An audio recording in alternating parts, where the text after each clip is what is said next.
Welcome to a whole new show for the RacerX Podcast Network. It's Daniel Blair's Main Event Moto podcast. I'm Jason Wygant, welcoming Daniel to the RacerX Podcast Network family. We also want to thank our sponsors who are helping make this happen, including Maxxis Tires. Now look, you already know that Maxxis delivers the best tires for your bike, including that Maxxis MX-ST tire developed by Jeremy McGrath.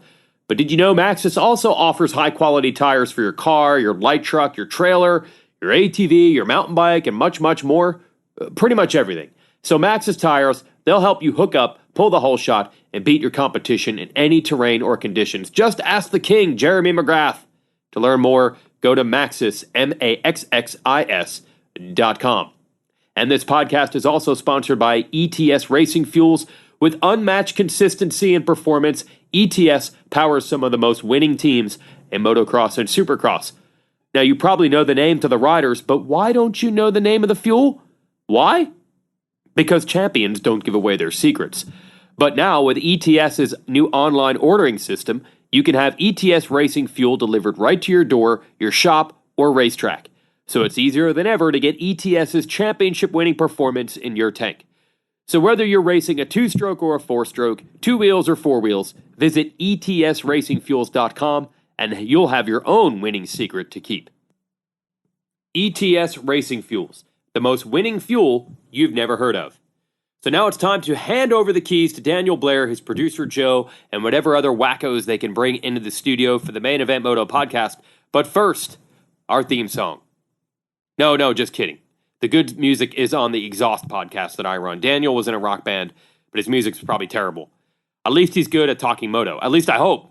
We're going to find out right now. Thanks for listening to Main Event Moto. Skivvy Underwear, skvi.com. Team Skivvy, baby. Ah, yeah, this is nice. Snuck out here to the public pool at night with the wood grain. Team Skivvy, baby. What was that? Team Skivvy, baby. What's up, Scummy? Founder of Skivvy Underwear, right? Team Skivvy, baby. Yeah, Team Skivvy. Team Skivvy, baby. Team Skivvy. Skivvy Underwear, I get it. Team you don't Skivvy, have to baby. keep saying Team Skivvy, it. baby. Dude, you're so... Man, just get off me. Let me go. Team Skivvy, baby. Team Skivvy, baby. Man, Scummy, you don't have to try to drown Team me. Skivvy, baby. Yeah, I get it. Team Skivvy. Team Skivvy, baby. Okay, all right. I'm gonna get some Skivvy Underwear. You're listening to the Main Show, a Main Event Moto podcast, powered by Nature's Bakery. The best number in all of Moto. What number do you think that is, Joe? The Ever. best number in Moto? The best number. All these riders got their numbers. Obviously number one, baby. No. You don't get to keep it forever. I already know what you're going to say. What? You're going to say the number 125. What episode Biatch. is this? This What episode episode? number 125, Oh Daddy. my God. Is that why I'm so excited? That's you. This is all me. When you see number 125, you see you. I do. This is episode 125. This will be the best show we ever done. Just automatically, cuz. And it's brought to you by Nature's Bakery, Fly Racing, Skivvy Underwears, Mika Metals, Scott USA, No Toil, Honda Cowie, KTM of Modesto, Guts Racing, EMT Racing, Key Bar, Rep Racing, and Motosport.com. Joe, how we doing today? So good. I'm doing good, man. I'm excited. I had a great weekend up in a cabin, secluded, no distractions. Even the kids were good. I think they might be sick or something. Like, whenever they're really good and they're not, like, fighting and acting up, I question their health. What'd you guys do up there? Nothing. Nothing? Nothing. Just ate. Oh, I ate. I ate from the moment I left my house till I got here. I am like, what are the little... I think there's, like, certain dogs, like a little Yorkie. If you just feed them unlimited, they'll eat till they die. Wow. They have, like, this weird thing where they just don't stop eating, and they'll just die of eating too much. I'm so close to that right now. Are you my Yorkie? I'm your Yorkie Come on, today, bro. dude. Struggling. Come You on, take me bro. for a walk. I need to go doo-doo on the lawn, man. Bad. I'll put a leash on that ass. Oh my gosh, I'm struggling in my stomach. But no, it was a good weekend. Watched the outdoors with my boy Eric Nye, who will be on the show with us next week. What's up, for Nye? Redbud. But this week it's just you and I, bro. Gonna call Jacob Hayes later. He's coming off 2 top 10s. He said he would take the call, so we'll harass him a little bit. But it's gonna be a fun show. Huge shout out to the sponsors, obviously, that make this happen. Huge shout out to RacerX. By the way, they got a deal going right now. 99 cents to subscribe to RacerX. That's $1. So even if you don't read the magazine, like I don't read it, but if you want to look at the pictures with your kid or maybe with your grandma, subscribe to Racer X, 99 cents. Good deal, right? Hell yeah. I mean, literally, I don't even know. It makes no sense. Like, how do they do it? Get grandma's Because subscription. shipping it to you, to your house, has got to be more than that. I don't know. I don't know how they do the math, but 99 cents. And you can have a subscription to Racer X, and you got to do it. Hook them up. Hook us up. Hook yourself up. Anyway, it's going to be a good show, Joe. I'm excited. Southwick was cool. What'd you think? I thought Southwick was dope. I love this track. It was good. It's a change of pace for sure, and it's way different than last week. Everyone talks about, we have 2 sand rounds in a row. They're not the same. This one's got slight elevation. It's not, there's no monster hills, but it goes up and down. Yeah. It's like a lot of off-cambers. The Tons Florida of track off-camber. was more of your traditional flat track. It reminded me of the old Texas race, which you don't know about. That was before your day. Yep. And yeah, more like a Loretta Lynn's. It's all in the flats and the trees, whatever. You could do what you want with the track, but you're not getting any natural elevation, which changes the look. Straight up, it's not the same. Do you get hot for the right-handed turn? Do you like that opening? The start? Yeah. Personally, as a racer, I was always more afraid of it because, dude, you like to have control of your foot. You go into that first corner, you're gonna have to probably take your foot off. And I like whatever. it, dude. I like Why? this. I like just switching it up.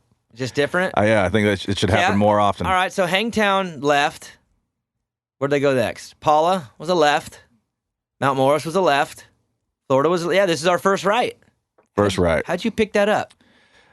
Dude. Why do you look at things This is weird episode like that? 125, baby. We've been doing this a long time. I know, but it's funny how your brain works. Like, you look at things. I didn't even pay attention or care about that. And You're jaded.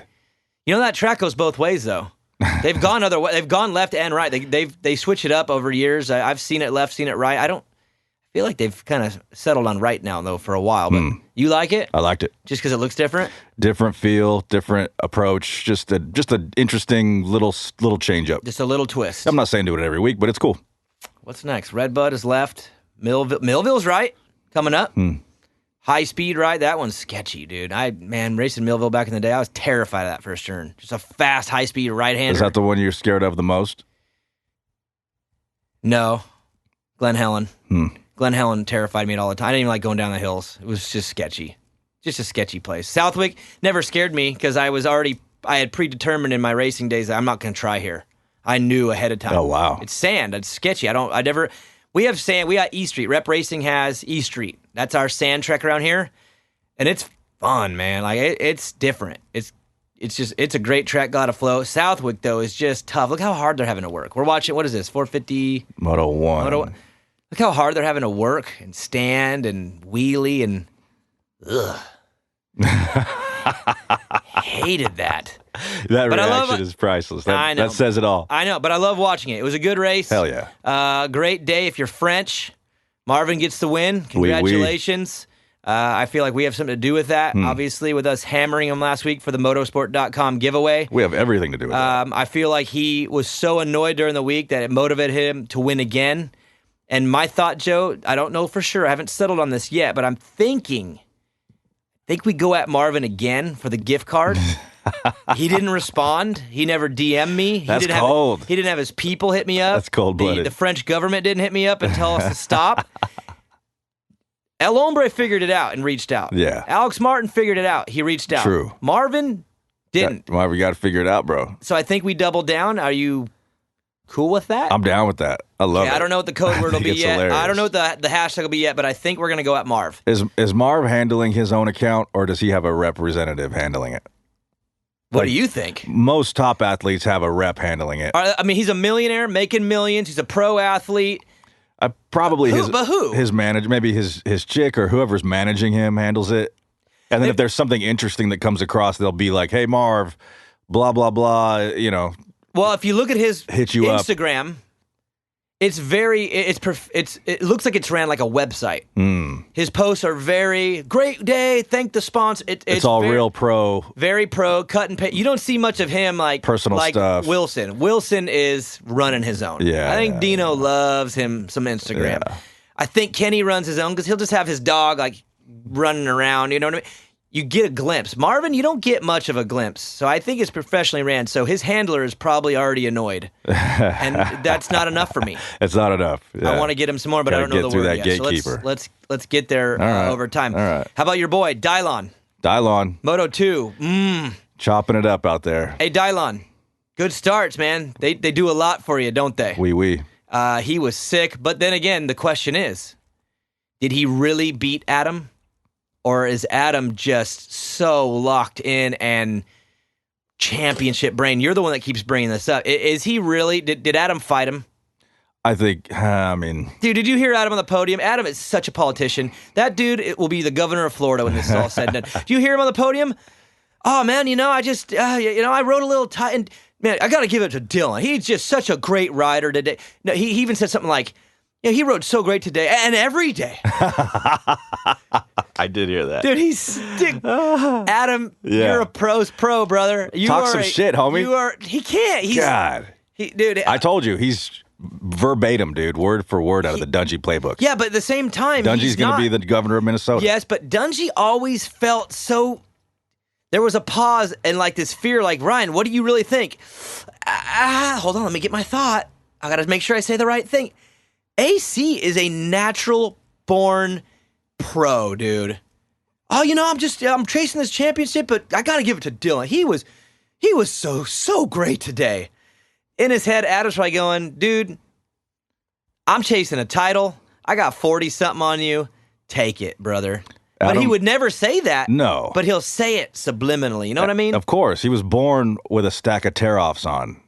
Oh, my God. Is that what it is? He came out the womb with tear-offs on, and he's been watching the different pros and how to handle it and decided which character he was going to be. And he's the nice guy that wins. But he's so smart. Exactly. He's like a combination between Dungy and Pastrana. That's who Adam is. He reminds me of Travis, dude. He's tall and lanky and goofy, and he can just talk and just... He's just genuinely nice. Genuinely awesome. It's not a character. No, it's not. He's not fake, dude. And I've talked to him in person, too. He's genuinely a likable chameleon who can just talk... But he's got a little bit of that politician in him, too, where he's so smart.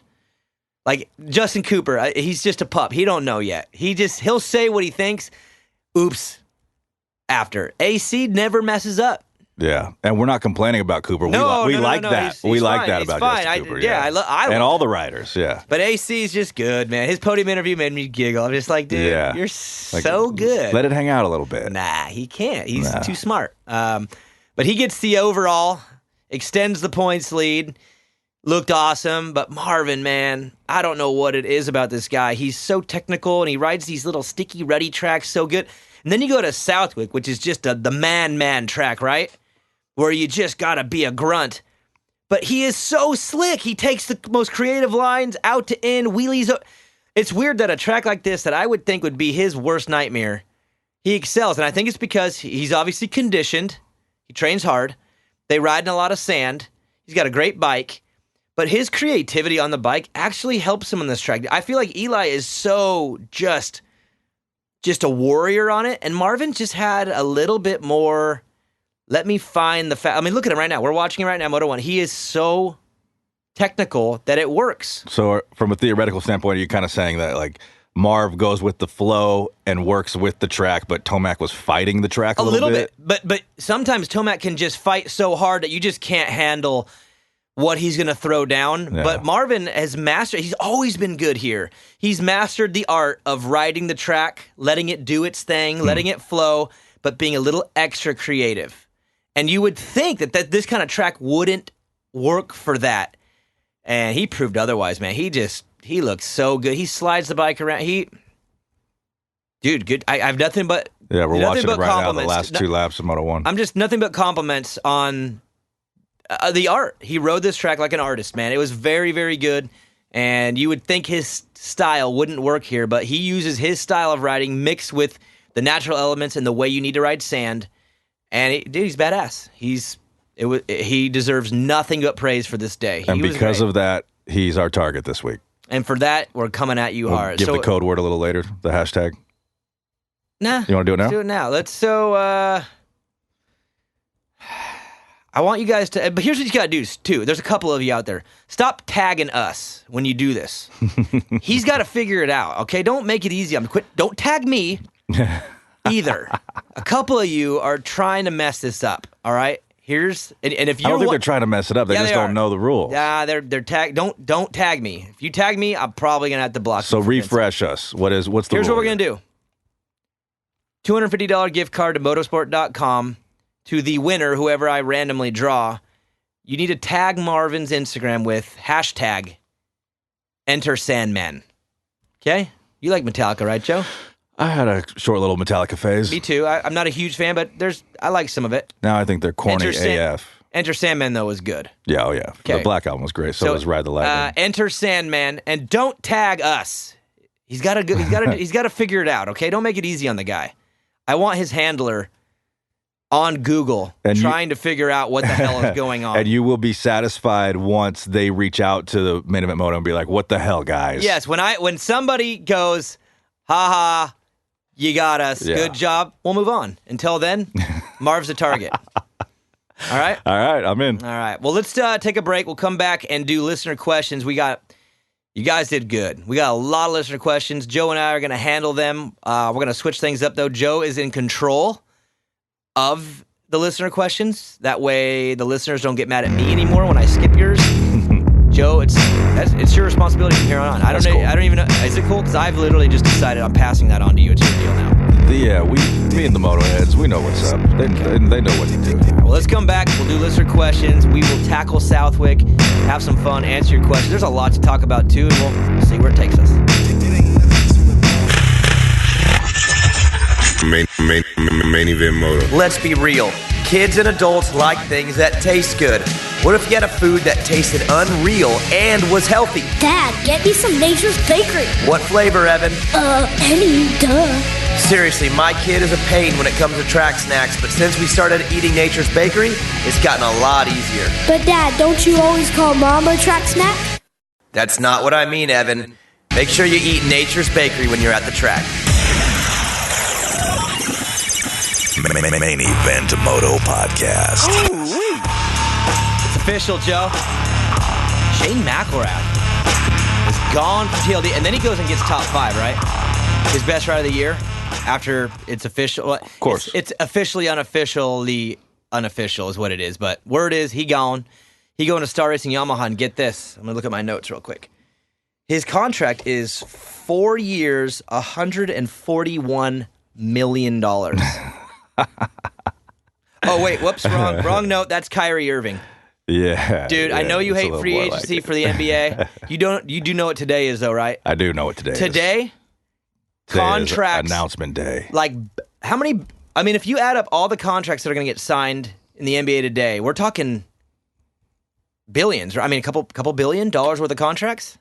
Durant, easily, yeah. Klay Thompson, Kyrie Irving, Kawhi Leonard. Like, dude, this is the gnarliest free agency of all time for the NBA. They're divvying up like $2 billion today. Yeah, you're at $500 million with just those dudes you named right there. Like, is that crazy? Insanity. And then Shane, like, dude, it's a big deal, but he's getting like, I don't know, $250,000 probably a year. Still, for 1 year. Dude, that's insane money too. It is to ride your dirt bike. Yeah. Honestly, dirt bike rating started like back in the day. I think it was a war thing. Like they were using them to like get around in the military, and then they just like, hey, while we're just waiting around, let's race these things. I'm pretty sure that's where like dirt bike racing started, was like World War something. With Indiana Jones and stuff. Yeah. And now you race dirt bikes for a living. And we talk about dirt bikes for a living. It's awesome. Weird, right? Yeah. I wouldn't call it a living yet. You do. I do. But it's just for... Look at Will. What's up, Will? What's up? Hey, her hair, I think she put a little extra blonde in it. Dude, I love the way she says Langston's name. She says Grant. Grant? Yeah. I didn't notice that. I watched on mute, actually, this weekend. The kids were running wild. Me and Eric just chilling. So I didn't hear... How are Weege and Grant? They were good this week? Oh, yeah, they're good. Always. Solid? Yep. Rock solid performance? Yep. All right, cool. Well, congrats to Shane McElrath, top 5, and moving on. I'll be seeing him in 2 weeks. My buddy Andy Dalton is getting married. Shane, I think Shane's in the wedding. I'm not sure, but the weekend after Redbud, I'll be hanging with Shane. And I don't know, maybe I'll do a little talkie on my voice memos with him and get a little insight and throw it on the show, maybe? That'd be cool. All right, cool. All right, well, listener questions, Joe. Take control now. This is your thing. Cody 975 Piscatelli gets the whole shot. Hey, Cody, are you just sitting looking at your phone waiting for this to drop? Does he have like a notification? Because that fool hits it like within 30 seconds. I literally post it, and before I can even like do it, he's got a comment within 30 seconds. Cody's the man. Is that what it is, Cody? He's got a notification on his phone, right? I'm sure. With us? Yeah, I'm sure. Because there's no way you're that fast every time. There's no way. I don't have any notifications set up, so like sometimes I will miss something for like 12 hours. I don't either. I'll get on there and be like, oh, this is. And the only reason I today. don't is because my battery dies within like an hour of being fully charged. It's stupid. All right, bud. RCam 99 has got the first question. Is this the turnaround point for Frenchie versus AC? No. Ooh, this is weird, Joe. You're like hosting this now, and I get to just be an analyst. Analyze. All right. Can we do that this week? Hell yeah. I'm gonna give you guys full, unfiltered opinions on this show. Uh-oh. Because now I don't have to balance both responsibilities. I get to just be me. I'm an analyst, okay? He's gonna be a little more neutral. And probably say some really stupid shit like Roxon winning both titles next year.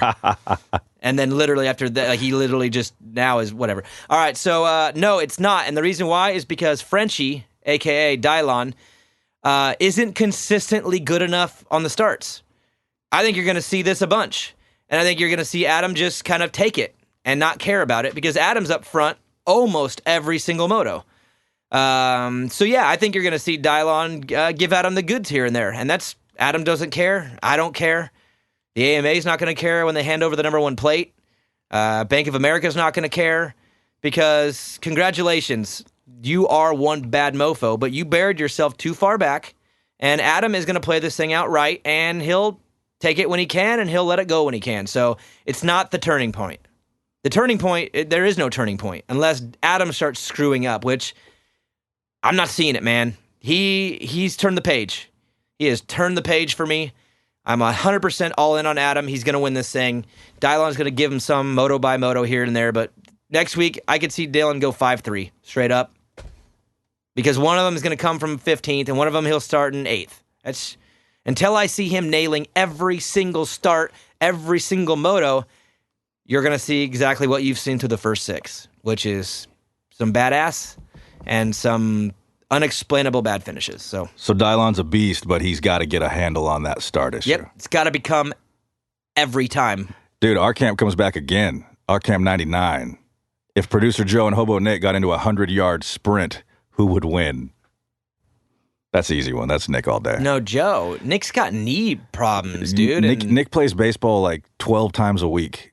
He's a power hitter, bro. He just smashes them and walks because he's hitting home runs. So he smashes and then he goes stands in left field. Yeah. The real question is, would it ever happen? 100-yard sprint. It would never happen. I would die after 10 yards. Joe wouldn't even sign up. I would need an IV, an oxygen tank. I got you, though, on that if it happened. If there was money on the line. Thanks, brother. He's got bad knees, dude. Right. And he manages them, but. So while we're sprinting that 100 yards, I just kind of like smack one of his knees with a baseball bat. Right when they say go and the gun shoots off, you just punch him right in the knee and you won. And he's done. He's done.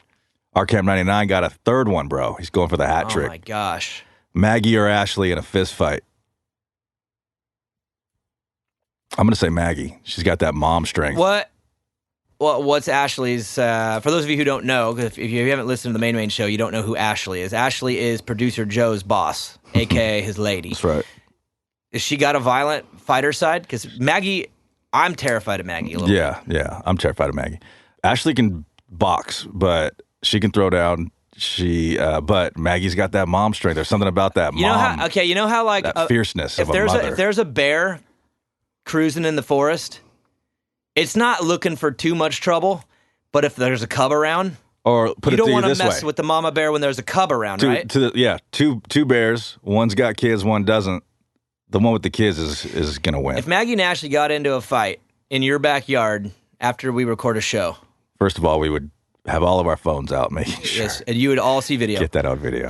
If it happened, have the hose ready. It would be, I don't know, I think it'd be a toss-up. If you put Evan and Elena in the backyard with them, Maggie wins, hands down. She's got extra mom crazy strength. You. So, all right, RCamp, I get where you're going.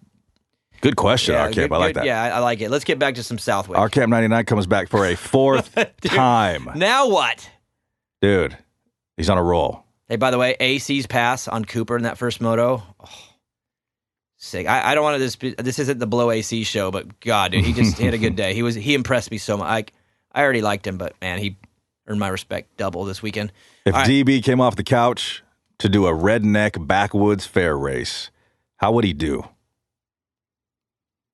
Off the couch, as in, like, don't even get to practice at all? Just jump off that couch onto a bike. You know what? Brap. RCamp, I love you, man, but none of these questions are relevant because none of them are going to happen. Joe and Nick aren't running race. They're not going to do a running race. Maggie and Ashley aren't fighting, and I'm not racing. So RCamp. I like these hypotheticals, though. I know, but they're so not going to happen. None of them. Kyle Korf, 28. Webb is looking better every weekend. Does he get a moto win or even an overall by the end? Yeah, I think so now. You know why? Because I think Eli is also in management mode. I mean, when your main guy that you're going up against in the points and even in raw speed is Ken Roxon, and he is kind of drifting out of this thing, dude, then you don't have to be. I mean, I think Eli is going to just kind of do what he's doing. He's going to be great some motos. He's going to be good some motos, and he's going to be pretty solid. So I think Osborne, who won a moto, is going to take shots at this thing. Marvin's going to take shots. Webb's getting better. I think the 4-4 was solid. It's showing that like he's getting it together. He's running up front. Give him a little bit more time and get on some of these stickier East Coast tracks. Why not? So you think he gets a win and an overall? Or win just for sure. A moto win for sure. Gotcha. Because he's as good as Osborne. Yeah. He gets good starts. An overall, maybe. I would go 75% sure he's going to get a moto win and 50% sure he gets an overall. All right. And I think Osborne, now that he's got his moto win, I think he's more in line to maybe get an overall too. I think he could do it. Osborne's got a little more juice. Yeah, you get that win, you get that confidence. Now you know. Once you know, I mean, Jacob Hayes, we'll talk to him about it later today. I will see if he says what I think. But you get one top 10, you believe in yourself. Because in Florida, he goes 13-8 for 10th overall. You get a little boost like, I really can do this. And then you back it up with another one because your belief is there. Zach now is going to be better than Zach was yesterday morning. Now he believes. And Cooper is creeping. Cooper, when he gets a moto, I mean, look at Marvin. Marvin got a moto win in Jacksonville. Right? Did he win a moto win? Or no, did he go? What did he do last week? I forget. Yeah, he won the first moto. Yeah. And then now, I mean, you can see what happens once you get it. Cooper's close. And I think he'll get a moto win soon. And then an overall maybe at the end. Well, we're halfway through the whole championship. Yep. So you think he'll get one in the next couple weeks? Well, you got Redbud next week. A break in Millville. Washougal. I think Cooper can get a moto win in the next 3 rounds. Okay. And then maybe an overall by the end. And I think Osborne can get an overall by the end of these next 3 weeks. Motoheads, write that down. Timestamp it. Yep. Hold your boy to it. Probably wrong, but whatever. Do my best. Dude, you're not going to believe this. RCamp 99 comes back for a 5th time. RCamp, you're getting selfish out there, bro. Mm-hmm. But I love it.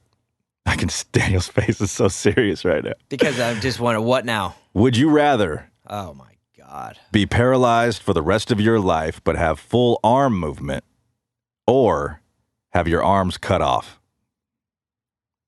So you can either use only your arms, or you can't use your arms. Well, he's pretty much asking arms or legs. Arms or legs, or yeah, legs. I would need my arms no matter what. So paralyzed, but you can use your arms. Yeah, eating, changing the channel. Writing, like, dude, my hands are more valuable than my legs. Gotcha. But, these new prosthetics they're coming out with, you can control them robotically with your mind. Yeah, but you just doubled down on a hypothetical. See, he did a hypothetical, and now you're talking robot arms and shit. Right. Like, I'm seeing a pattern here, Daddy. You don't like these hypotheticals. Not today. Dude, here's why. I really enjoyed Southwick. I want to talk about Southwick. Gotcha. Okay. Some weeks I don't care. You want to save the hypotheticals for the main show. Yeah, actually, you're 100% right. I want to talk Southwick because, dude, I really enjoyed watching it. Maybe because I was drunk when I watched it, but I had a good time. I want to talk about it. We got plenty of Southwick. Okay. This one is not, though, unfortunately. Sorry. Okay. At Dustin McManus 157, when's the next ride day? It's up to you, man. You're the busy one. Man. I mean, I'm busy, but I'm around. You're the one. What do you want to do it? I don't know. It's basically July, starting tomorrow. When are we? It's too hot. August, September, something like that? October. It's October. gotta cool down, yeah, let's dude. let it cool down a little bit. October. So that's the plan, October. October. All right. And I want to do another T-shirt, too. I want to do another T-shirt and a ride day like October. Okay? Hell yeah. Okay. Buy Moto Fab. Oh, boy. Here we go. With girls racing and not qualifying. Does that really count as a debut? Thoughts? ? Well, yeah, debut attempt. Debut attempt. Okay. Yeah. So debut. Because there was two of them. Jordan Jarvis has been doing it, and now the Hodges. How close were they to qualify? They're 3 seconds off. 3 seconds off? They're young, and it's going to happen. One or both of those two are going to make one of these, dude. I'm telling you. What was Will just doing? Is she doing a track report? She's doing a track report, dude. Hey, look at Will. that. Biting your steezy. Stay in your lane. Come on, girl. Now, she's using what I taught her. Look at it. She's stomping on the soil. Mm-hmm. I told her, I said, you got to get in there. You got to make it if you're doing a report, it can't just be audio. It's got to be physical. You got to point at the rut. Let me rewind pick up this the a little rock. bit. Do you remember in Supercross when I picked up the dead cat? And threw it off the track? Yes, I'll if never you want to forget do that. a great track report, you've got to be physical. You got to show it. Look at this for a Look at second. her. She Look, looks watch good. right here. They're gonna zoom down to her feet. Now watch. Something's gonna plop down between her legs. At first, I thought it was a turd. What are you talking about? Her sunglasses! That is incredible. Will just took it to the next level. Right? She stomps and then drops Threw her sunglasses a prop. down. Yeah. But how am I supposed to do that? They're all nighttime races. Step dude. it up, Pedrogan. That is bullshit right there for her to take it to a level that I can't do. You got to bust it out. All right, I'm going to drop something next time. By Moto My cell phone. Fab, he's done. Hey, next year, Joe, Motoheads, write it down. Next year, at some point, I will drop my cell phone on accident / purpose. What for? To one up Will. She can't do that. Takes my gig and then starts using props. All right. You'll like this one. At Steven Schwartz 341. How in the world can Freddie Noren top 5 a 450 motocross moto, but struggle to make 250 East Coast main event? Joe? Who asked that? Steven Schwartz 341. Steven Schwartz, congratulations. You are officially the reason why. It's time for Uppers and Downers. Uppers and Downers brought to you by Fly Racing.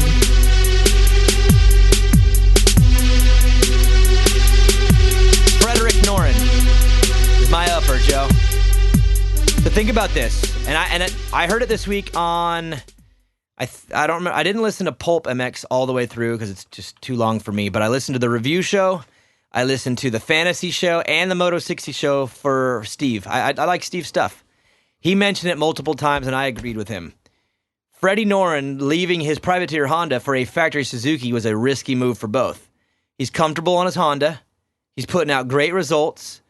And he's going to switch it over to a Suzuki, which has got this bad rap, right? It doesn't have an electric start. It's old-fashioned. The bike sucks. The team sucks. And if you're JGR, it's risky too. You bring a guy like Noren who's killing it on a privateer bike, you put him on your bike, and if he doesn't do better, what does that say about your bike and your program? That's a kind of a scary look. Like, isn't that kind of a risk? Mm-hmm. They did it anyway. And I was with Steve, dude. I didn't like the move. I thought it was a bad move for both. I'm wrong. I apologize. Freddie Noren, dude, that first moto, oh my God, was he sick. He's my upper by far. I'm blown away. I mean, dude, think about Justin Hill is getting paid how much money to be your guy, and he can't even barely ride the damn thing, and then Noren just hops on it midweek and goes and gets fifth at Southwick in the first moto. Dude, props, unlimited props, Joe, for JGR, for Suzuki, and for Freddie Noren, dude. Awesome showing. They deserve to be super happy right now. I like that. I mean, straight up. They proved a lot of people wrong. All of them get credit. Good job, guys. I'm super positive about them. My downer, Aaron Plessinger. I mean, that hurts. Dude, you're coming back from injury. It's been a while, whatever. You go to like the gnarliest track, which I don't know why you'd start there. So obviously, I'm going to give him a full pass. Also, I love Aaron, so whatever. I can't come down, but I got to be realistic. That was bad. So this is one of those down for him, not down on him. Just down with the way it looks. Yeah. I'm not down on him or for him, but he's my downer just because he sucked. And I don't think he cares. It's whatever. Yeah, it's not whatever. A big deal. Get out there, get a feel for it. Get out there and suffer a little bit. Yeah, he'll probably have a good week. Redbud, he'll be closer to top 10. Give him a few rounds, he'll be fine. But hey, I feel like I'm close enough with him where I could just say it. Dude, he you wins. sucked. He wins the next mutter. He'll win it. Oh yeah, but he was bad. He's my downer, even though I'm not that down. What about you? What you got over there? Dude, I got too many downers. I don't even have an upper. I got so many things I'm down on. No upper. Huh? I'm down on Baggett. I'm down on Baggett Willis. You know, I called him at the beginning to do really well this season. He did. He won a moto. Yeah, he did. And then what? Well, the next moto was really bad. Florida, I don't remember, which probably means it was really bad. Southwick was really bad. Yeah, that's weird. It's almost like it started kind of bad, then he won, and then it's gotten really bad, which makes no sense. All I have to say, if I'm his manager, I am seeking media to come out and explain what's going on wrong, because, dude, if you don't say, and everyone's wondering, like, is it the bike? Is it your wrist? Is it this? Is it that? What?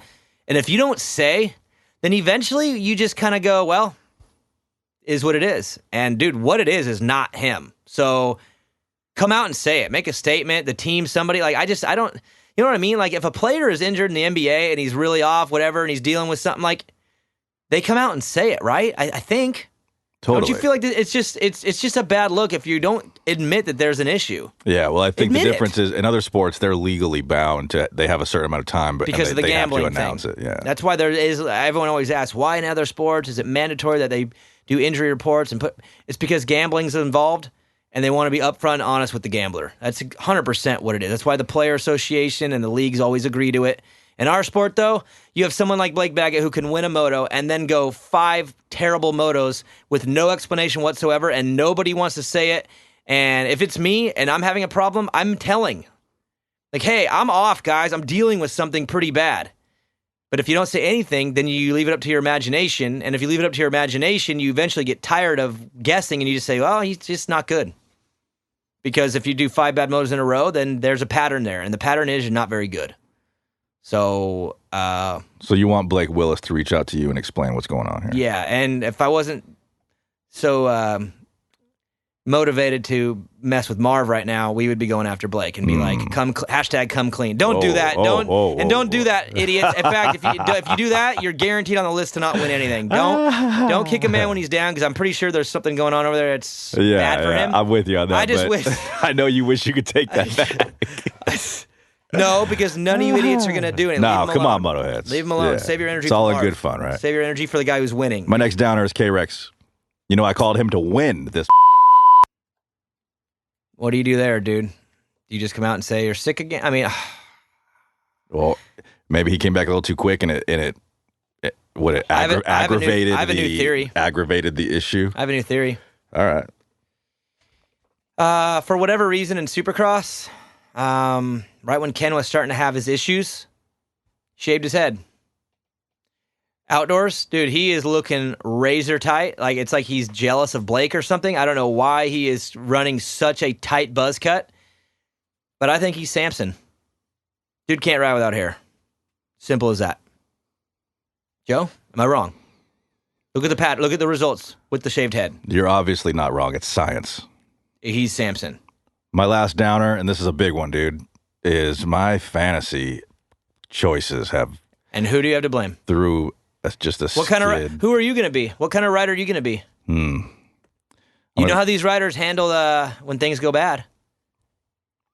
Who's responsible? Well, the bike is responsible. My mechanic is responsible. My manager is responsible. My wife's responsible. I'm not responsible. So you have nothing to do with the fact that you have literally got. What place are you in now? You're like in 175th. Yeah. I'm like 2 or 3 off of Cooksey. I'm even beating you now. I'm in the top 75. And you got to remember, if you're in our league, top 75, make it to the chase the last 3 rounds. So there's only 3 rounds left, Joe. You got to get back in that top 75 in the next 3 weeks. Otherwise, you're not even going to be in the playoffs. But it's not your fault, of course. It's everybody else's fault. Everybody else's fault. Okay. Jason_Manus 317. Is it safe to say AC is 250 champ, or is it too early? Most consistent guy with a great points lead right now. Well, if it's if I go and jinx it and say, yeah, he's got it, then something will happen, because I'm really bad about that. I just get emotional. But emotionally, I'm going to go out on a limb and say, yeah, he's locked it up. He's locked it up. He's got to get this title so he can move on from the 250 class with some dignity. I know that sounds a little harsh, but dude, he's the baddest amateur of all time, one of the baddest phenoms ever, and he's been in that class for a long time. He has no championships. Look at all the other championships. Look how many championships are out there. Tickle, Weimer, Bogle, all indoors. Will Hahn, but no AC. Outdoor, you got J-Mart, you got Webb, Plessinger. Look at all these titles. No AC. And he's the baddest amateur, like, since Stewart or Alessi. Alessi never got no titles either, but I'm just saying, for AC, he should have 5 titles by now. So for him, I want it for him. I think he wants it for himself, obviously, and he needs to end this 250 run with a title. Otherwise, dude, it's a bad chapter, and I think he can finish this chapter with a dub, and yes, I think it's as good as his, as long as he doesn't ruin it. Is that fair? Yep. Okay. Steelman441, can we get more teams like at PC Race Team and at JGRMX to keep our feet clean and dry in the pits with their advanced trenching and ditching techniques? Doesn't seem too hard. You just have to care about your fans.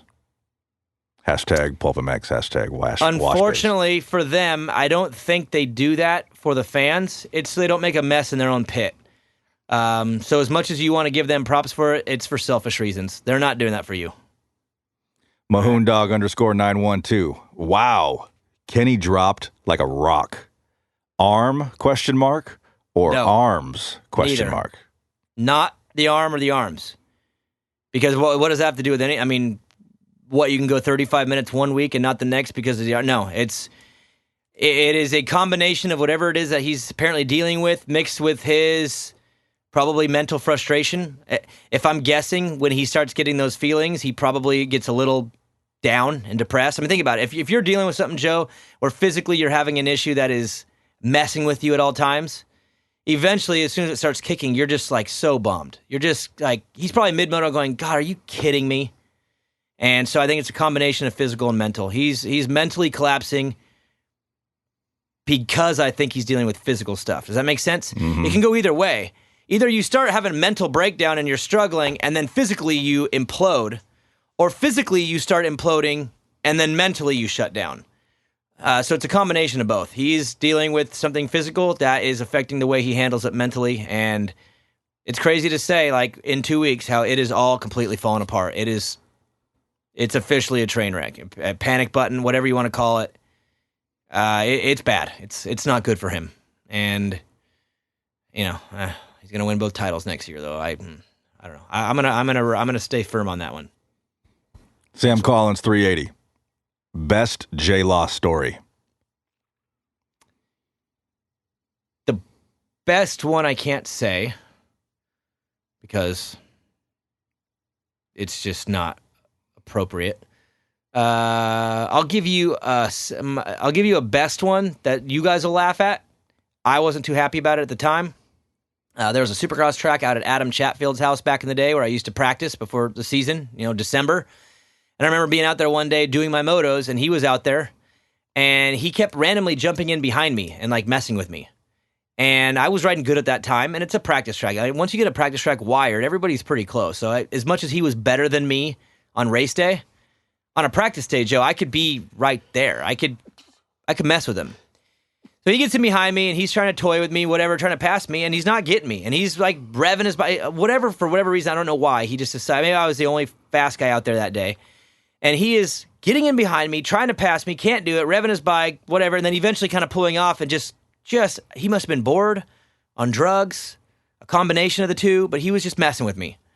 And later that day, I went to look at the track, and I'm walking around, I'm standing on the berms, I'm kind of looking at lines, and he's out there doing some sprints, whatever, and he just rails this berm and just sandblasts me out of my gear. I'm just sitting there, and he knew it was me. And I think he was pissed because for whatever reason, I was bugging him that day because he couldn't get around me. And he literally just hammered me with sand. And I remember being pretty pissed. And, I think he had his mechanic and maybe part of it. If it was one-on-one, I might have, had said something. Because he was a scrawny little skinny dude. I I'm not the toughest ever, but I'm bigger and stockier than him, and I have wrestling back. I could take him in a fight. Let's just say that. But he had probably like 3 or 4 people with him, so I just took it. But yeah, I remember getting sandblasted by him for absolutely no reason other than him being just a pain in the ass. What a bitch. And now, growing up, I think it's funny, but at the time, I was pretty annoyed by it. Hell yeah. To be honest. Biggity bitch. Yeah. All right, next one. _ Brandon Knowles. This is a long one, but I'm going to try my best to get through it. Does producer Joe even understand how badass JS7 really was when he first busted onto the scene? Youngest rider ever to win a Supercross at 16 years, 21 days old. Won the 125 Outdoor Championship at 16. Or how he only lost 3 overalls his entire 3-year in 125 motocross, and one of those was because he blew his bike in Moto 1 at Southwick. Okay, I get the point. The stat he held for so long. Okay. Blah, blah, blah. Does he even know? The answer is no _ Brandon Knowles. I don't know. I've heard the name. I've heard the stories. You know Stu is, but you don't know. I don't know. I didn't know those stats. You know what's funny is you've actually come into the sport, you really only know the end of the Dungey. You don't know Villapoto's era at all. No, I don't. You never watched him doing this show. You never watched him at all. No. You watched the end of Dungey and the beginning of this Roxon, Tomac, Muskin era. Mm-hmm. That's all you know. These are the best guys to ever race. In your opinion. Because that's all you've ever seen. Just kidding, Motoheads. Calm down. Stu was something different, man. He was... it didn't look the same on TV. I've gone back and watched some YouTube videos, quite a few actually. But so yes, I understand how badass he is. You know why he's I'm badass? just not aware of all the stats. You know why how badass he is? You see how sick these guys are now? That was him back then. That's the difference. He wasn't any gnarlier than what these guys are doing now. AC right now today is as good as James was at his prime. Wow. But James did that 7 to 10 years ago when nobody was doing stuff like that. He started all that. The whole modern way of riding, the way these guys attack and scrub and just whatever. He was the first to really do it. Ricky kind of did, but it was sloppy and a little bit stiff. James was like the next level of that. And everything that you're seeing now on the dirt bike comes from James. He changed the way the dirt bike was ridden, the way the races were attacked, the things you do on the bike, the way you had to ride, train, Ricky changed the game on the fitness. Stewart changed the game on how you ride a motorcycle. Straight up. On the style? Just scrubbing and loose and he was just insane, dude. And in an era where they weren't like that. And you didn't get to see it. But if you saw him right now, if you just put him like a ghost out on the track, he would look just like these guys now. He just did it back then when no one else did it. You know what I mean? Yeah. So yeah, he did things on a bike that back then even like the NFL, you see how gnarly like the passing game in the NFL has gotten? The Julio Jones of the world. It wasn't like that 10 years ago, 15 years ago. There was Randy Moss kind of, but now it's just a passing league. They're throwing the ball all over. The game changed, but everybody's Peyton Manning now. All these quarterbacks are like Peyton now. But Peyton was maybe the first to just be throwing it all over the damn place and really, really take it to that level. Stu was that. He was the first to do what everyone does now. So. At Cody Seiler, Zacho looked strong these last 2 weeks. Will the momentum carry over to Redbud, a less sandy track? Yes.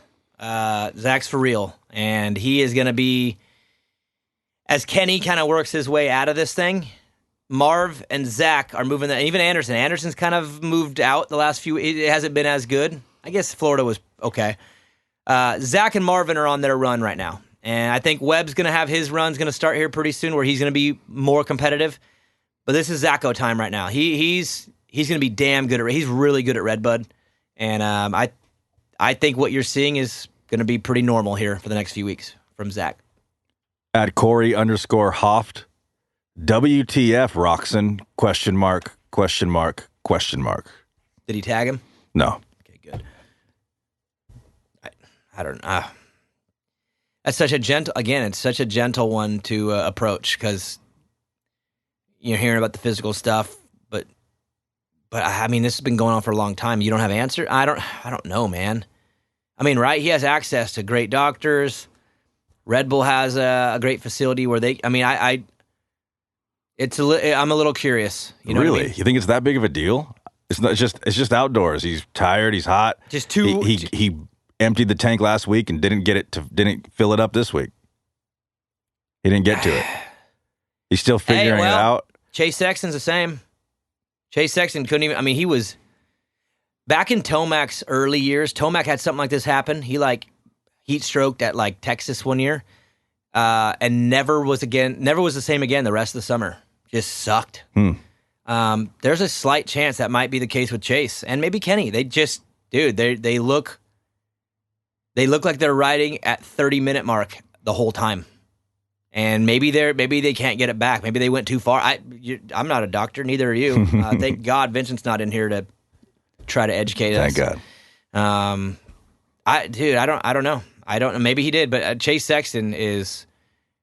You might not see much spunk from him for a while until that guy resets. You know what I mean? He couldn't even ride Southwick. He was out of it.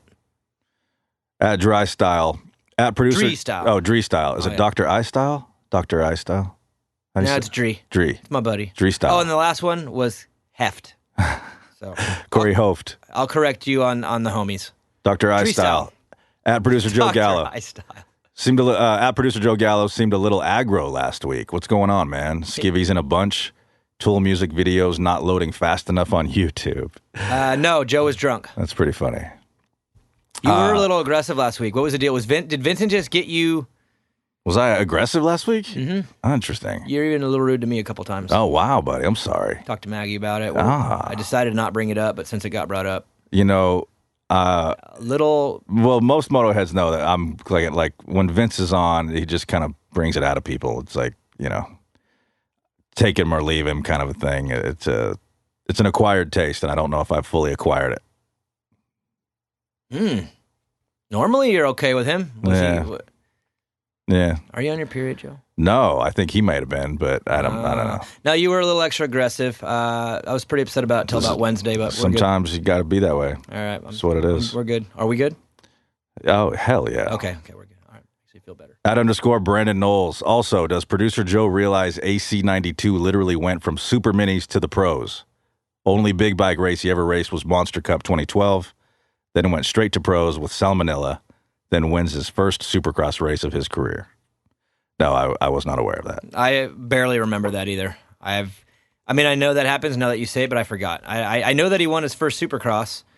He was a little tiny guy. And I know that he came out in the outdoors and had, some goofy issues with some sickness stuff. But still, again, if you're like the chosen one, the phenom, the reality is there's going to be excuses that kind of hold you back. But that's part of the sport. Again, he's had a rough go, but that's just the cards that were dealt. You know what I mean? Again, that's why I said this. I think this championship is very important to close this chapter with a championship, because if you would have guessed where he would be right now after watching him as an amateur, no one would say, "Oh yeah, he'll win on his fifth year, finally win the outdoor." You know, no one would have ever said that. Everyone would have said he'd have 4 or 5 by now.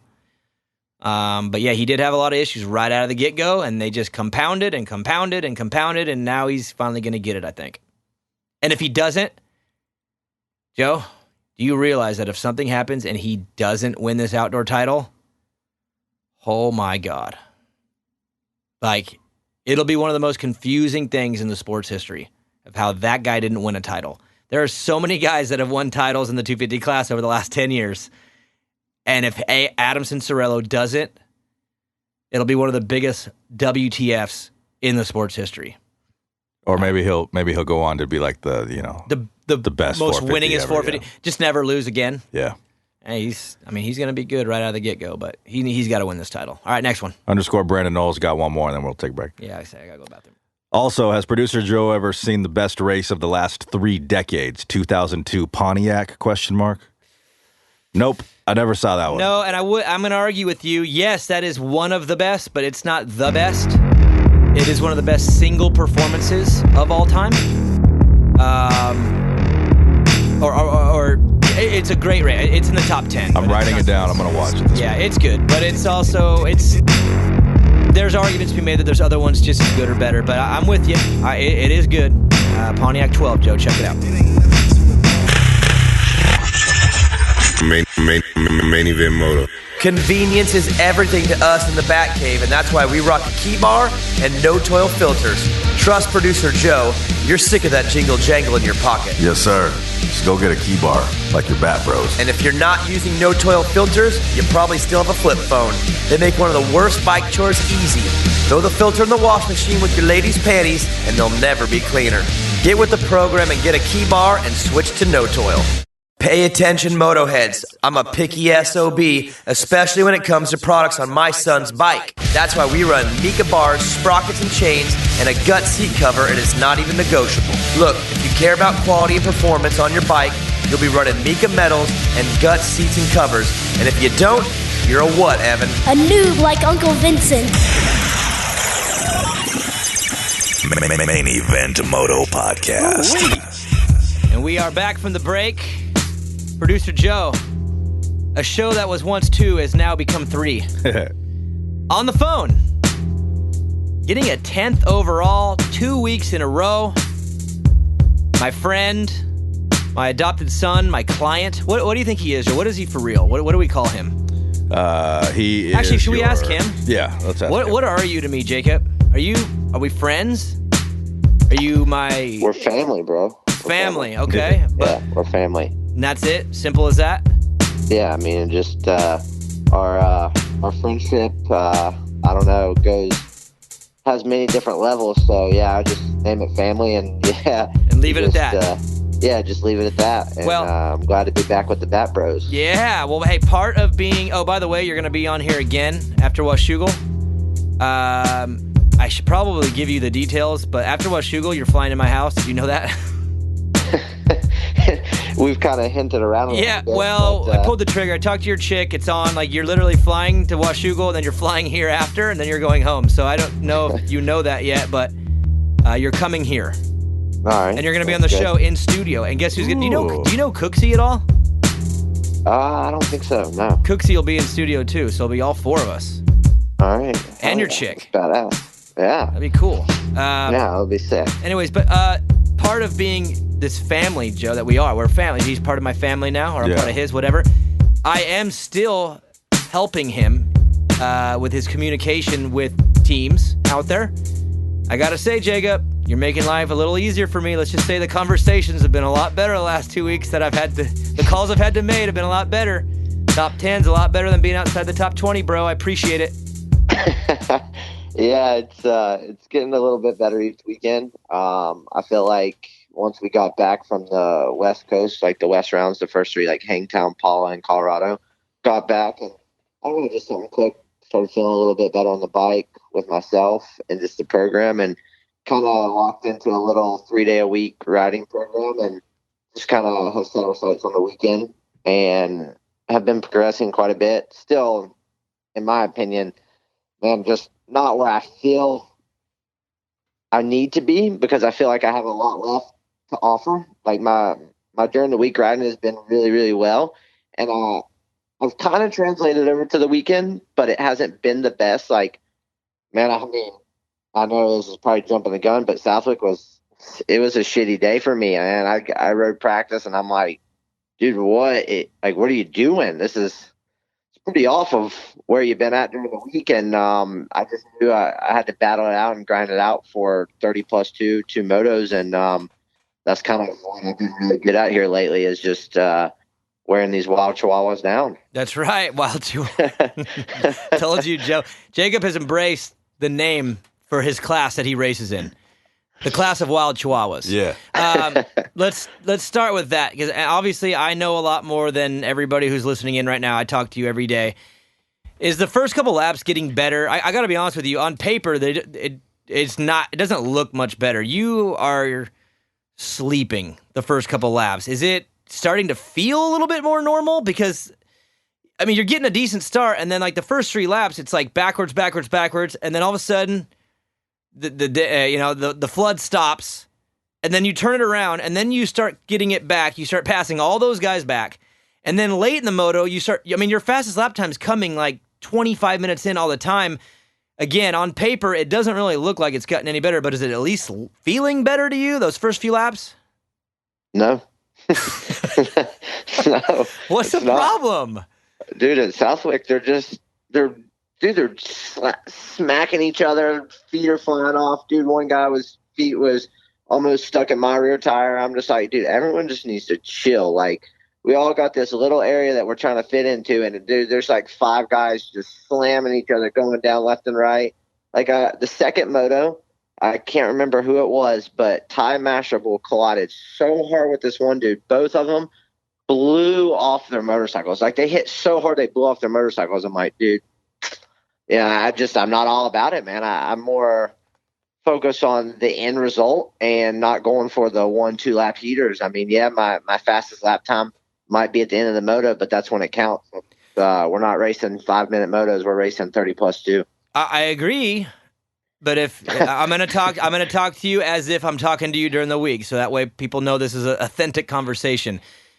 I'm with you, but at the same time, you're burying yourself to where you're having to work really hard late just to get it back. And yeah, it's working. I mean, you've had 2 top 10 motos now, an 8th and a 9th. But dude, a 6th or a 7th might be in play if we can get the early laps better, bro. Can we meet halfway? Can we just spice it up a little? I'm not saying to go blow Mashable off his bike, but can we go halfway? I think the only way to maybe get some better early laps out of me is starting outside the top 25, dude. I mean, or starting inside the top 10 too, because you are in Crazyville, right, Joe? Wouldn't you say 10 to 20 is Crazyville, because those are all fast guys that are really desperate early, and they're not the most stable guys. You're not dealing with AC, because those guys they're a little bit stabler. You're dealing with the crazies, and they're the fast crazies, and you're stuck in the middle. So maybe a top 10 start, like your boy Brandon this weekend. He got up front and got to be away from that for the first time ever, and look like what it did for him, because he got to be away from Crazyville for a minute. You're still stuck. So again, either if you're in the 25th place and you have to be crazy, or you're in the top 10 where you can kind of ride a more level pace, you got to be one of those two. You're putting yourself right in the middle of the Chihuahua pack every single moto. And dude, they're just nipping right at my heels every single weekend. You're like an old Labrador. Just you're in for the long haul, and the Chihuahuas are it's like Jack Russell Terriers. You've seen a Jack Russell, right, Joe? Oh yeah. They are spun. That's what they are. But you know what? Again, how much is it proven that at least for now, where you're at, it's working, because the little Chihuahuas don't last 35 minutes. They're all. I mean, even Drake this weekend. Drake was running top 5 for a while, and Masterable, they're all dropping out every moto. And I told you that a few weeks ago. I said, if you just work hard, you know the last 3 laps you're going to get like a guy a lap. And it's happening. You're literally another one. Another one. But again, if we could just get the early laps a little bit better, dude, that now we're going for 7ths and not 9ths and 10ths. No, you're right. But you know whose opinion I is producer Joe's. I've been listening to shows. Yeah, Joe's been right on the money. You guys been slacking. All your predictions been way off. Daniel, your predictions are always way off as usual. That's right. But Joe, what that do you sucks think for you. That sucks for you when I'm calling every team for you and telling them that you're going to win next year. No, that's a good prediction. Okay. You know the inner circle, but when you're making outside predictions on things you don't know about, it's way off. Joe, is he right? He's got a point. Last week I said Roxon's going to win both titles next year. Yeah, that's a bold statement, dude. That's very bold. He didn't make me look good this weekend at all. No, it wasn't good, man. Hey, but to be fair, I know a lot of these guys, like Sexton. Sexton was not himself this weekend, right? I mean, some of these guys really, really did themselves in at the last one, and I don't think that they're able to recover yet. Were you fine this weekend? Did you feel a bog at all late? I mean, some of these guys you could tell like around 20 minutes were just like, I can't go no more. Honestly, no. I didn't feel any effects from the heat in Florida. I felt really strong all week. Actually had one of my best weeks yet.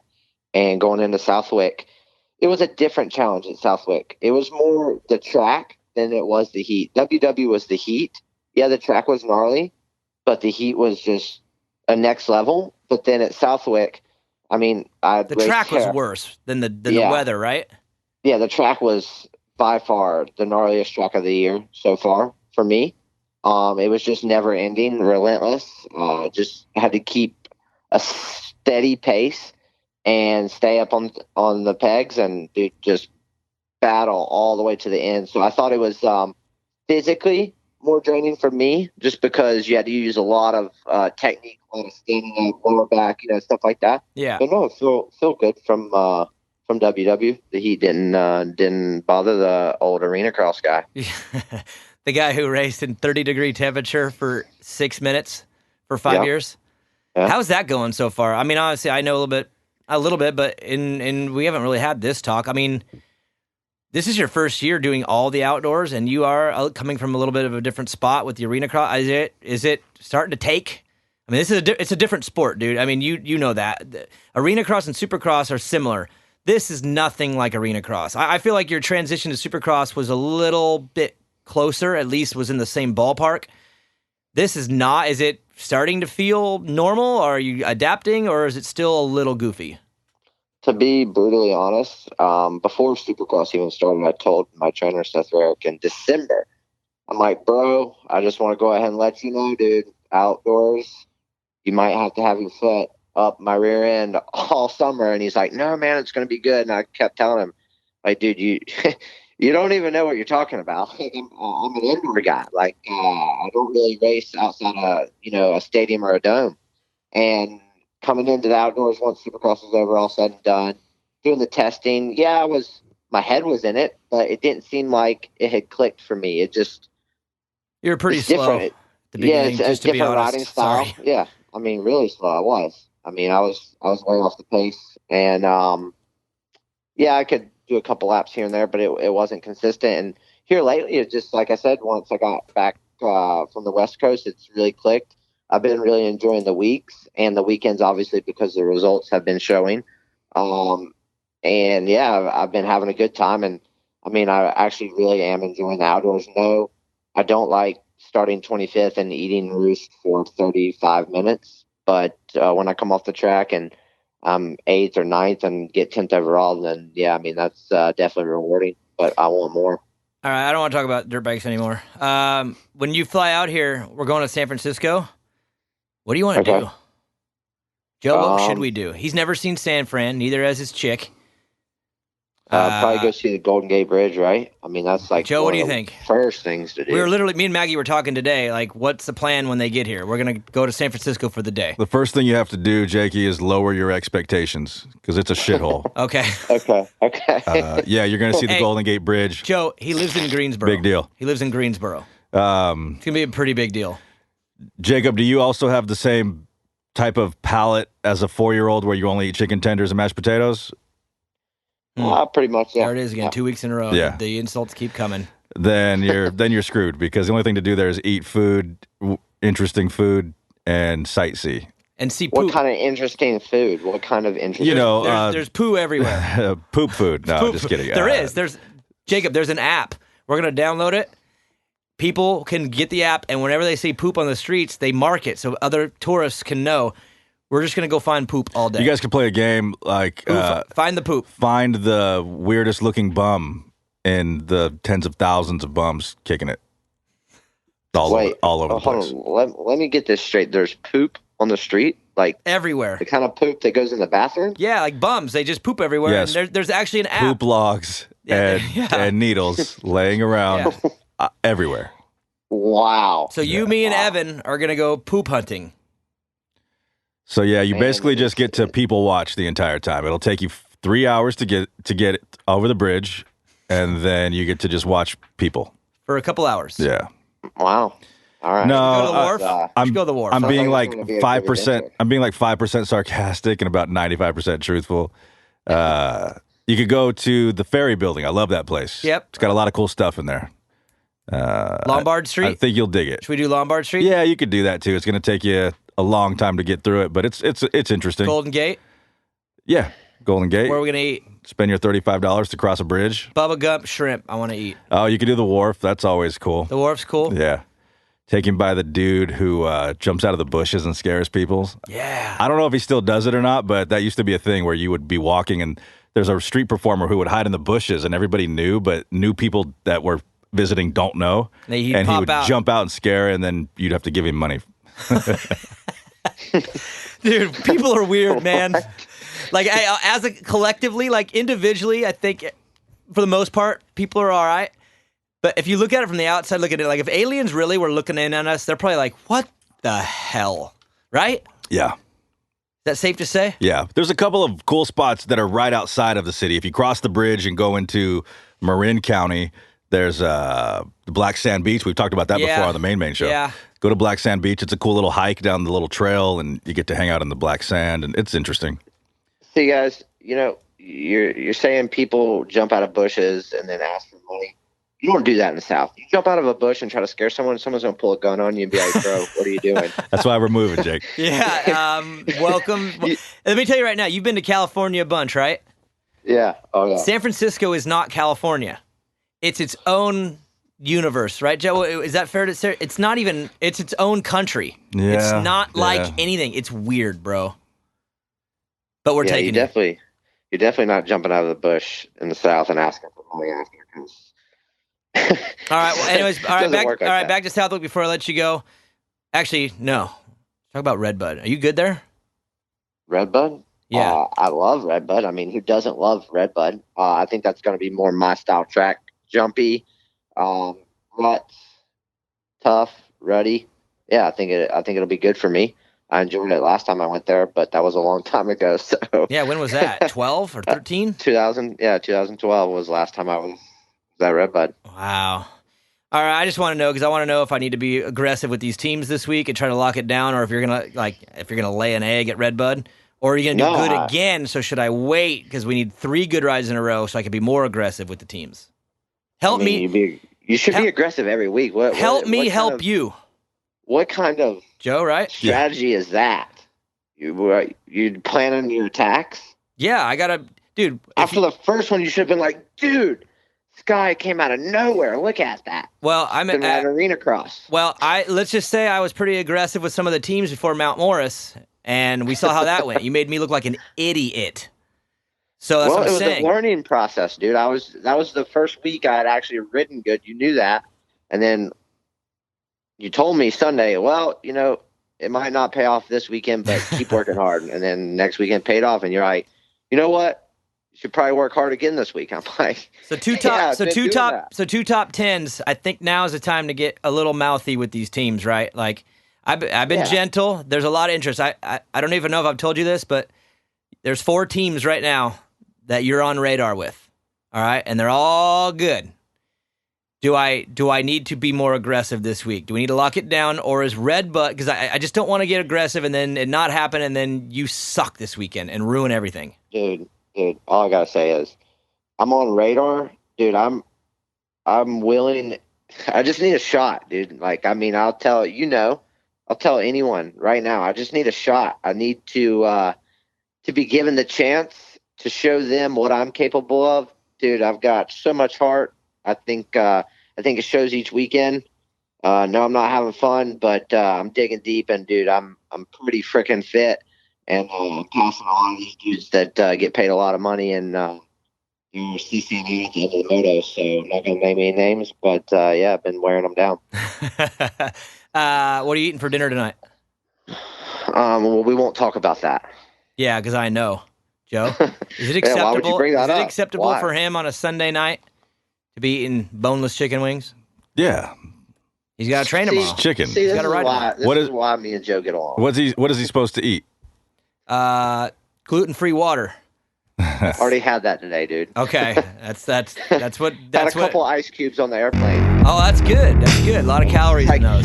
You want a cookie? I said, you got some gluten-free ice cubes I could have? She's like, yeah, perfect. All right, well, have fun. Enjoy your chicken wings. I'll call you later. And download the Poop app, dude. Pretty cool. And then when we get there, we'll find them. Sounds good. All right, bro. All right, brother. Later.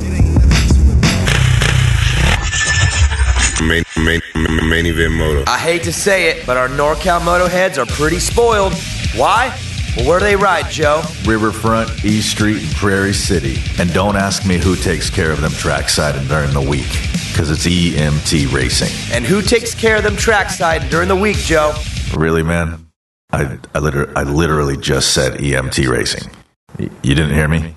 That's right. If you're from Northern California and support Main Event Moto, then spin your laps at Rep Racing Tracks, buy your bikes and parts from Modesto, Honda, Cowie, KTM, and make sure EMT Racing takes care of your trackside and service needs. Spin your laps at Rep Racing Tracks. I see what you did there. I like that. If you're from Northern California and you're a true Motohead, then you better get your bike from Honda, Kawasaki, KTM of Modesto. They also got betas, ATVs, and side-by-sides. And if you don't know how to use Google Maps, well then here, I'll help you out. Visit them off of Carpenter Road in Modesto and see their track support parts trailer at all California Central Valley races. Visit www.hkmodesto.com to apply for the rider team, store deals, and upcoming events. And check them out on Instagram at Honda_Cowie_KTM. Main Event Moto Podcast. Ooh-wee. So, Joe, on the way home from the cabin, Maggie dropped me off here. Yeah. I'm vehicleless. Uh-oh. And you already know you're taking me home. The question is, what are we eating? Exactly. Now, there's not much room. Read my mind. There's not much room. But I'll make room. You'll make in for my something. belly. Depending on what it is. Yes. What are we getting on the way So home? it's probably going to be, it's Sunday. I know. I already thought about Chick-fil-A. Well, I was talking a couple weeks ago with Hobo Nick on the phone about that place with the pie milkshake, dude. Oh. What do you think about a slice of pie? You like pie? Are you a pie guy or cake? No. Pie or cake? Neither. Neither? I've literally never had a pie or a cake in my life. Oh, buddy. You're not racing dirt bikes anymore. I'm so weird, bro. Have a pie. You know how much I love chocolate? I hate chocolate ice cream. Dude, you would think that I would be a pie cake guy. I don't even like pie or cake. I'm not as much of a sweet guy. What is there not? Oh, okay. I really would. I could go for some like. You're more of a savory dude? I could go for some just. You like a big old hog, not so much the pie? Yeah, I could go for like a tri-tip sandwich with everything on it and potatoes. And I'm a meat and potatoes barbecue-ish guy. Mm-hmm. Way more. By everything on it, you mean meat and bread? Yes. I'm way more of a carb guy than a sugar guy. Now, is that confusing? You're a ketchup and steak guy. Yes. Is there a difference between carbs and sugar? For a moment there is, I suppose. Yeah. I'm way more of a carb person than I am as a sweet sugar person. Gotcha. So I like sugar, but I like carbs. I like breads. We don't have to go to this place then. But pastas, the pie, potatoes, the milkshake with a slice of pie in it is insane. But we don't have to. I don't want that at all. That makes me feel sick. Oh wow! All right, buddy. I was thinking the more I'm not trying lines to make of you sick. In-N-Out burgers. That's fine. We can do In-N-Out. Carl's Jr. Good call from Jacob though. Jakey's the man. He's funny, dude, because he's every week he's been telling me, he's like, dude, I just can't get over those opening laps. They're just. Look, just you and me on the phone right now. If he were to able to jump out in the top 7 or 5 to 7 guys right off the bat, would he be able to hold his own, or would he drop the anchor? Did you see what? Would he fight forward, or what would happen there? Here's the reality of it. Hart Raft is his teammate. They're buddies. They're training partners, and dude, they're awesome, man. They're super competitive. They do everything together. They road bike. They go to the gym together. They do their motor. They're 5 years apart, so there's a respect level. Jacob looks at him like this young buck who is just like, he loves Brandon. Brandon looks at Jacob as like this guy that he used to look at that was older in amateurs and was like, dude, this guy won Lorette. He was, there's this mutual respect, but a major competition between the two. Mm-hmm. And they always end up near each other. It's so funny. Like, they're always, go look at the points even. They're like 1 point apart. They're so funny like that. But Brandon this weekend got up front. Dude, he ran top 5. Both motos, he ran second. And he went 7-8. Jacob would do the exact same thing if he could get up there. They're very similar like that. The big difference, though, is Jacob, I think, has a little bit more late moto strength. But I'm curious, is that late race strength because the first few laps you're not exerting everything when everyone's going nutsoid? Like, almost like they come in so crazy that by the end they're like, oh my God. Where he almost is like, oh, what the hell's going on? He has a little bit left in the tank because he saved it. So that's what I'm curious is if Jacob comes out at Redbud and gets a 7th and 8th place start, he's going to run a faster pace early because he's around. You can't help it. You run the pace. I mean, look at Brandon this weekend was one of those guys early. And yeah, they kind of chipped away at him, whatever. My question is, does he then exert the strength and doesn't have the late race charge that he has now. That's what I want to see. I want to know what he does with a good start because his pattern has been very similar. Yeah. Start around 15th, grind it out in the chaos, things settle down, and he just starts passing people, chipping away. I mean, this week, dude, he passed. Who did he get late? He got someone pretty good late. Lawrence, maybe. I forget. He is so strong late. If the race was 45 minutes, if these guys came in for a pit stop and had to get more gas, dude, he'd pick off 5 more. He's very, very in shape, but he's having a hard time early. Just, I think, adapting to the chaos. And again, these 21-year-old kids, dude. We've talked about the frontal lobe. Mm-hmm. These kids, dude, are reckless early, and he's just like, what the hell? And you got to remember, he's coming from arena cross, where he was the daddy for 5 years. He's always been up front. He's been 1 or 2 on the start every year for 5 years. He's not used to being in 15th. That's a weird little world to live in on those opening laps. It's crazy. I mean, for everyone listening, you've been to a national probably. You know what it looks like from 10th to 15th. It's sketchy. And he's having a hard time adapting, but I don't think it's a problem. I don't want him to flip the switch and then all of a sudden be one of, just a little bit every week. Just maybe instead of it taking you 4 laps to get going, this week let's get going on the 3rd lap. And then the next week by the 2nd. He's not chasing a title. What do you mean? If he's able to flip the switch and just be at the top, why not? Because people don't. It's too big of a drastic change, and I don't think he'll react correctly. If he comes out at red button and goes crazy the first 3 laps, he'll probably end up in a crash, or you know what I mean. Get there. Let's say, hey, by Unadilla, you're a Chihuahua, but let's get there. Chip away. You know what I mean? Look at his results. He's chipping away. He's 2 top 10s in a row because we've had a plan where he needs to be when he needs to be there. He's got to chip away. So I'm saying every week get a little bit better, and he's not. Right. He's still just he's sleeping the first 3 laps. Go. I'm literally watching the live wire, and I'm rolling my eye. What are you doing? He's putting his feelers out. I know. And then by the halfway point, I'm like, okay. Yeah. But whatever. Now, do you think this will translate into, and we'll get off of Hayes here because we'll move on. He'll do even better next year outdoors? Is this like a practice season, he cares so to more speak? than I do about outdoors. I'm. So you're more focused on his Supercross. Honestly, how bad am I with the projections? Yeah. But I've been good too. In fact, you have your ups and downs. Am I not better with my predictions when I know the person? Oh, that's a good question. I don't know. I'd have to look that up. Cooper Webb. When he won the outdoor title and he had the broken wrist and he came in kind of mellow, and I said, dude, you guys just watch. He's going to take about 4 or 5 weeks, and then he's going to go on. And once he clicks, they're done for. I said that. Go back and listen 2 years ago or 3 years ago when we started this show. I was predicting Webb to win that title early before he was even in the top 5. I knew what was coming because I know him. I know Jacob. I'm better at predictions when I know somebody. Got you. And I'm telling you right now, straight up, I'll say it as bluntly as possible. These guys are so screwed in Supercross next year. Uh-oh. Honestly. Really? He smoked all these dudes in Arena Cross. Every year they'd come in to get their pro points, whatever. He worked all of them. You heard it here, guys. Timestamp it. And I said. Save it. And I said this year, when he goes to Supercross, he's going to be good, but you're going to see flashes of it. It's not going to be every week because he's got to transition to learn. He's a rookie. I mean, he's a 25-year-old rookie. It takes a little bit of time.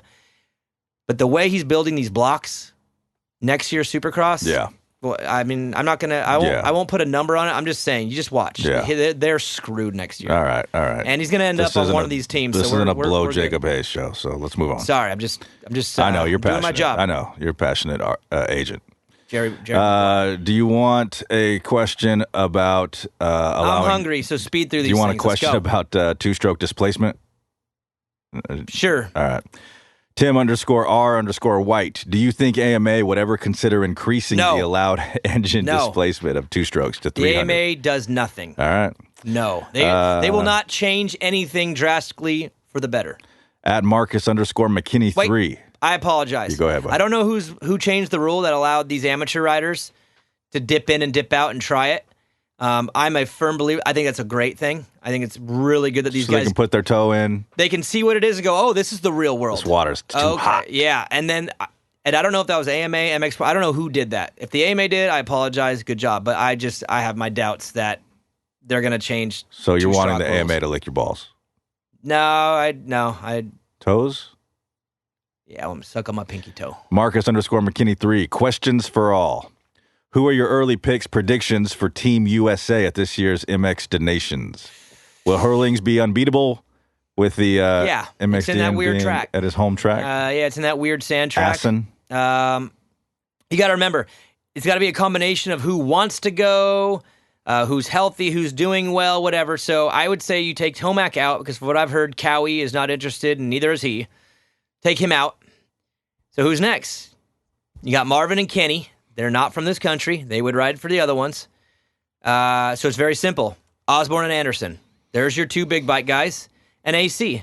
Now, I don't know if Cowie would support it because apparently Cowie, from what I've heard, Cowie is like not into going anymore. But does that affect AC because he's Cowie? He's moving to the 450 class and they're going to be like, no, hell no. You're with us now. You're not with Mitch anymore. Think about that. When AC's last outdoor's done, he is moving to Factory Cowie. Does that mean he doesn't get to go to the donations because Factory Cowie's not going to send him? Is Mitch going to go on his own dime for a guy that's not even on his team anymore when Mitch has already said he's kind of over the donations? So that leaves you with the star guys. Ferrandis is French, so it's got to be Cooper. So my team, Cooper, Osborne, Anderson. Wow. And I think they put a valiant effort. I think they'll do all right. They will not win because the track is just no way. But that's my team, and I think they'll do okay. In fact, I think they get on the podium. There's my pick. I think USA gets top 3 with Cooper, Osborne, Anderson. I like these predictions, bro. Motoheads, timestamp that one too. What did you think of that one? Did I sell you? You did. Okay. The logic rings true on that. Okay, there you go. Cody Seiler, is John Short the next privateer to earn a decent ride now that Freddie is off Privateer Island? No, because Freddie was pulling freakish performances and beating factory guys, and John Short's second moto was awesome. Top 10, dude, badass. Sometimes, though, the result doesn't matter as much as the way it looks. Norin was getting the results, and it was looking good. He was up there battling, passing Tomac. You know what I mean? So John Short, if he does that every week from here on out and builds on it, then maybe. But just one good ride. His other ride, he's been good all summer, but one really good ride doesn't do it for you. It takes a lot. And then to go back really quickly on the donations, I think AC is the kind of guy that would pay for it out of it. He would do whatever it takes to go. So I'm going to put him as my first choice in the 250. Cooper is the backup. I think AC would try to force a way to make it happen so he could go represent the country. I mean, dude, he's Governor Adam, bro. He's all American. He's going to figure it out. You know what I mean? Like, he's going to figure out a way to be there. So go back to Adam as my pick. Cooper is the backup if Cowie just tells him no. Mountain Man 48, Osborne for president 2020. Thanks, Mountain Man. Shout out. What's up? Yeah, he could be a politician too. Tim R. White, which professional Governor athlete? Virginia. Better than that dillweed they got now. Is that guy still a governor? Come on, man. Who's the governor of Virginia now? That Mick. I don't know. Who was the guy caught on tape talking about killing babies and stuff? Oh, I don't know. Is that an old governor? I know who you're talking about. I don't know. West Virginia? Sorry. We'll talk about that this week. Main show, baby. That's where it's at. I don't want to talk about that. Tim R. White, which professional athlete, past or current, out of the 4 major American sports, football, baseball, basketball, and hockey, would be the best on a dirt bike? Probably Gronk. Dude, Benny Bloss. from his basketball days? Yeah, no, I'm just saying Gronk's like the same size, like 6'7", but weighs probably 100 pounds more. Who would be the best, Joe? Who? Drew Brees, man. He's not that big. He's like, what, 5'11"? You got to think, you can't put one of these tall dudes in there. That's. I mean, in reality, anything over 6'1" or 6'2", things get difficult. Yeah, you know what I mean? Drew Brees, maybe Isaiah Thomas from the NBA, Chris Paul. The newer Isaiah Thomas, though. Yeah, the young guy. The 5'9" one. Yeah. I don't know. That's a hard question, bro. Baseball player? Buster Posey, whatever. Strictly Moto. If Celebrity Deathmatch for Moto Legend was a thing and we could reenact the fight between RV and J-Law, who do you think would win? Did you ever see that video? Or J-Law launches his bike into him and they kind of wrestle. It's like really cute. It's like seeing 2 little kids wrestle, like in junior high. That's what it looked like. So, who do you think would win? J-Law, just because Ryan was a nice guy who probably didn't have much experience like fighting, and J-Law was just scrap. I mean, you know who would win? the fans. Yeah. It'd be incredible. It would have been great. Sebastian C. Media. Why is Alex Martin's style never mentioned by anyone? After seeing him in person a few times, he's aggressive and moves around a lot on the bike. It's impressive and pretty fun to watch. I agree. Take that one. I agree. It is. Why don't they talk about it enough? He doesn't get the respect he deserves sometimes. He's gotten a lot of respect the last few years. He was a little bit better on this race too, but he's a man amongst babies. It's true. He's a grown man. TR Dirty, no questions, but just wanted to say I love the show. Thanks for keeping me laughing throughout my stressful week, boys. You're welcome. Thank you. Kurt Evans 4T, why isn't Marvin doing hill clickers anymore when he wins? ? No complaining, though. # team orders. Hopefully it's team orders, man. I've already told you guys what I think about heel clickers. Holland Ash 568. Roxon definitely looked off. Do you think last weekend have sent him backwards on his recovery? Are you trying to speed through this? Because you're not even letting me have a follow-up Bedtime sentence. Savage. No, I'm just kidding. Go ahead. Is that what's happening here? I'm not even getting a follow-up sentence. We're getting into the 32nd round. Okay, so what was the question? Roxon, you think last weekend had sent him backwards on his recovery? Yeah, I don't know what his recovery is. I don't know. I don't know. It's this mystery. Well, Jacob said it didn't affect him at all last week. He didn't. Said he felt stronger. 30 minutes after the second moto, he called me because he was. Dude, that was the first top 10. It was weird because Southwick, he was bitter about top 10 because he didn't ride very. Honestly, he didn't ride very good. Even his lap times weren't good. And the little bit we saw him on TV, he didn't look that great. I think he just wore. He just wore them all out. At Florida, he called me 30 minutes after and was like, dude, I feel good. Everyone's dropping and they're all passing. He was pretty proud. You know what I mean? Yeah. So I don't know if that's, what, does Broxton not work as hard as Jacob? That's not, let's be real here. Different people handle different things differently. Maybe diet, maybe the chicken wings are help. I don't know. Maybe the chicken wings help Jacob. Oh, you know what? I do have an upper, bro. Toshiki showed up. He was out for the second moto, but, at least he showed up. Unfortunately for you, I think he's been there quite a bit. I don't think he's been qualifying, Joe. Oh, that's not good. Yeah, he is. He's not what he was when. Well, whatever, bro. I just needed became an upper. a fan. I just needed an upper. All right. My current back favorite. To 30 seconds. My current favorite Motohead, Bedtime Savage 69 DB. Any recent encounters with the shirtless legend who was hitting on the wife? Just wondering if he's made any moves. Yeah, he's living in our guest room. No, I haven't seen him. Actually, I think he went to the military. Pretty sure on Instagram I saw him really say something about it, and I haven't seen it in a while. So hopefully he comes back for a little bit so we can get that calendar done. Yeah. God, he was a handsome, young, old-looking man. He's an Adonis. He was a handsome 26-year-old that looked 50. He's the Brad Pitt of Riverfront. PCAX. The Troy of Riverfront. He was. No, I haven't seen him around. Savage. R. Bissell 119. Not a question, but an observation. It sounds like producer Joe is calling you daddy when he calls you Danny. R. Bissell 119. I am calling him daddy. You know why?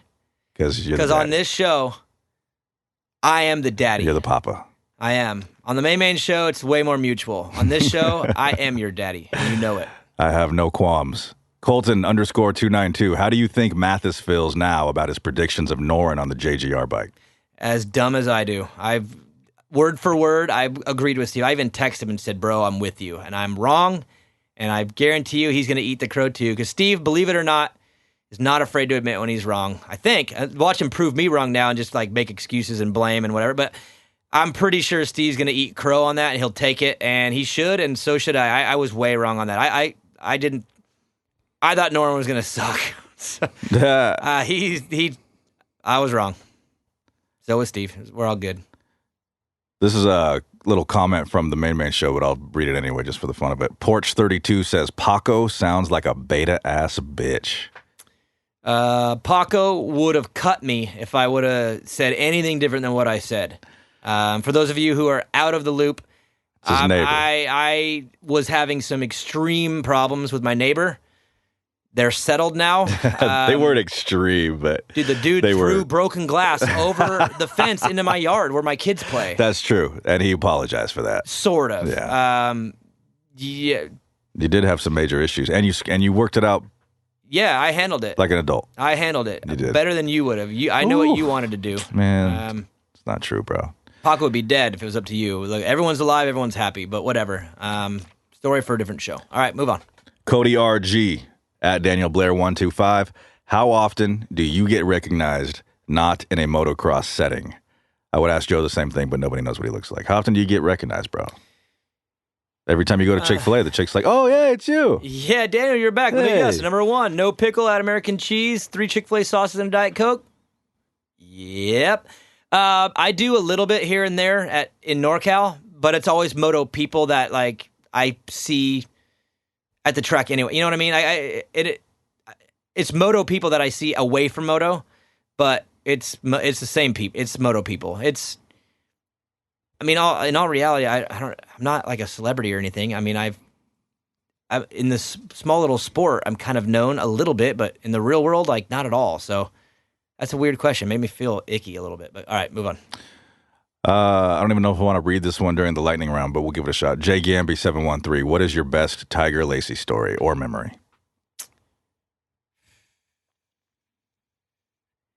I've told it before. We went to the Philippines. Me and him, we played a little game on our phone. Winner got to choose which piece of shit bike we got to ride. There was 2 pieces of shit. My bike was the better piece of shit than his. I won the little game. I got to pick the bike. The reason I picked the one I did because it had a good tire on the back. And in the middle of the night when I was sleeping, he got on my bike and went and burned out my rear tire and sent every knobby flying. So when I woke up the next morning, the good bike now had no knobbies. That was Tiger. And like that, dude, stuff like that. There's 100 stories like that, dude. We were silly, goofy, reckless idiots traveling the world. And I look back, and those are some of the best feelings I ever can remember is my times with Tiger traveling. He was the best person to travel with ever. Maybe him getting dared to wear a dress home from the Philippines, through the airport, at the plane, San Francisco, everything. He wore a dress for like 18 hours. Lost a bet. He was that kind of guy. He would do whatever. He was just fun. He was awesome. There was a bunch, but we're going to skip through just so we can kind of wrap this bitch up. If you have a problem with that, talk to Joe about it, not me anymore. I'm so sick of getting hammered that I don't ask the questions. Well, some of these have already been handled, and some of them I know you're not. You're not. Hammer Joe. Hammer Joe. Mickey D's. Who uses the strap-on more? Strap-on Dan with Team Cowie or DeCoster on Gallagher? Oh, that's a good question. Actually, it's not a good question. It's not even. They're not similar at all. Roger just. I don't know that one. Let's just say Dan, just for fun. Dan is obsessed with Cowies, like for no reason whatsoever. It's borderline of sickness. Like he would fight somebody if it came down to it. He's that loyal to Cowie. Ben_races. How do you get sponsors for this show like Fly? And what is your process for sponsoring other things with Eagle Grit? I'd like to hear the thought process and the structure behind it. Well, we talked a lot about Eagle Grit on the Man Show on Friday. That's right. Again, for those of you who have made your way over to the app, the Man Show app, thank you guys. Yeah, thank you. We're super appreciative and a little blown away. Actually. And we're getting a lot of interaction too. The emails are coming in. We got some good stuff planned really this good. week. But I'll give you a little bit of example of the difference between the two shows. You guys all know what Eagle Grit is. It's my soap business, right? But you don't really know.